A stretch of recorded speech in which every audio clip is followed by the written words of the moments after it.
The pawns play such an important role in chess. Pawns, when working together, help us both attack and defend. The way the pawns are placed also help direct us like road signs. They tell us where to go and how to handle a position. We're going to look at three main types of positions: open, closed, and semi-open positions. If there aren't a lot of pawns in the center, the position has open files and diagonals. They can be used like open roads for your pieces to travel all over the board. We call these types of positions open. In this position, notice that there are no pawns in the center, so there are a lot of open lines. Even though knights and bishops are generally considered to be worth about the same, in open positions, bishops are often far stronger than knights.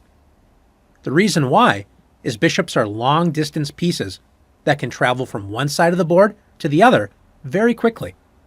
Knights, on the other hand, are short-distance pieces, meaning knights take a longer time to travel across the board. In this position, both of white's bishops are pointing toward the king side. White's light-squared bishop joins the queen on d3 in pointing at h7. With white to move, white can win at least a piece with bishop takes f6, removing the defender of h7 and threatening checkmate on the very next turn. Black must prevent checkmate with a move such as g6. Notice that black has weakened the dark squares around the king and has opened up the a1 to h8 diagonal. White now has the powerful move bishop to b2, bringing the bishop to a safe square, and now that the dark squares have been opened around black's king, white's queen is ready to join the dark squared bishop on b2 to threaten checkmate. Let's take a look at the same position, except this time it's black to move.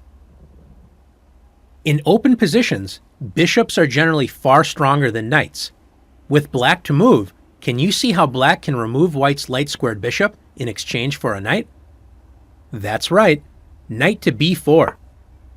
Black forks the queen and bishop. After the queen moves to safety, black will trade the knight for white's powerful light-squared bishop.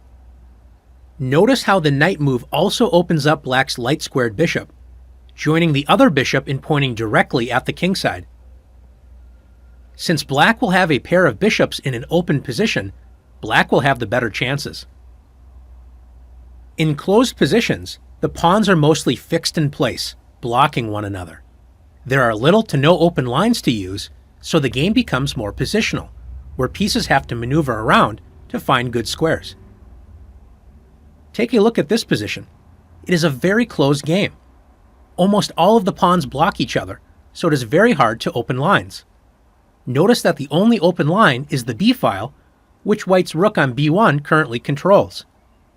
In closed positions, knights can be very powerful because they can jump over pawns and other pieces. Bishops are usually not as strong because, as we saw in the previous example, bishops love open diagonals. With white to move, can you find a way to trade black's knight for a bishop? That's right, with bishop to b5. White's bishop pins the knight to the queen, preparing to enter a good knight versus a bad bishop endgame. If black's queen steps out of the way, with queen to d8, white removes the knight with bishop takes d7. After queen takes d7, white plays the strong move, knight to c4.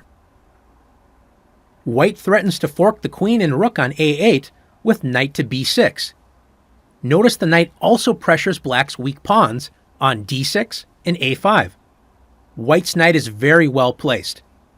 Notice how black's bishop is passively blocked behind its own pawns.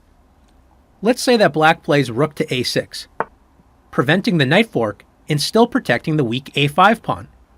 White will build more pressure on a5 by playing rook to b5, threatening to win the a5 pawn on the next turn. Black plays queen to c7, protecting the pawn and also preparing rook to b8 to fight for the open b file.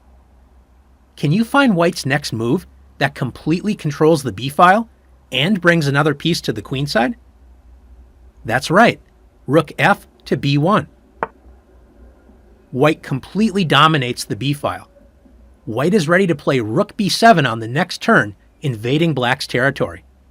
Black's passive pieces are no match for White's active forces.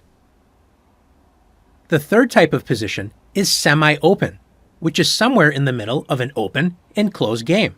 In this position, there is only one file open, so this position looks mostly closed.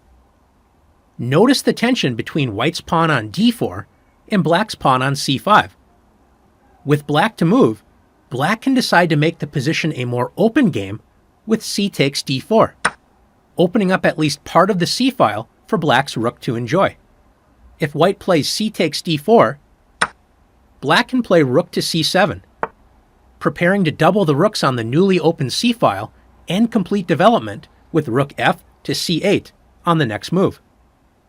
After c takes d4, if White decides to play knight takes d4, trying to keep the c file closed, notice that White no longer has a pawn on d4 controlling e5 and c5. Black can now activate the knight with knight to c5, attacking White's light-squared bishop and fighting for control of the center. Instead of opening up the position, Black can decide to keep the position mostly closed with c4, attacking White's bishop on d3 and blocking the c-file. This type of position will see a lot of piece maneuvering, with both sides trying to find good squares for their pieces and looking for weaknesses to attack.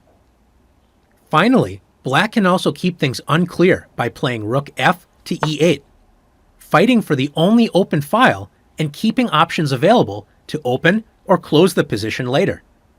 In semi-open positions, you have to stay flexible and be prepared for files to open or close, ready for both tactics if the position opens up and positional maneuvering if the position closes. Now that you've learned the differences between open, closed, and semi-open positions, it's your turn to make decisions in these types of positions.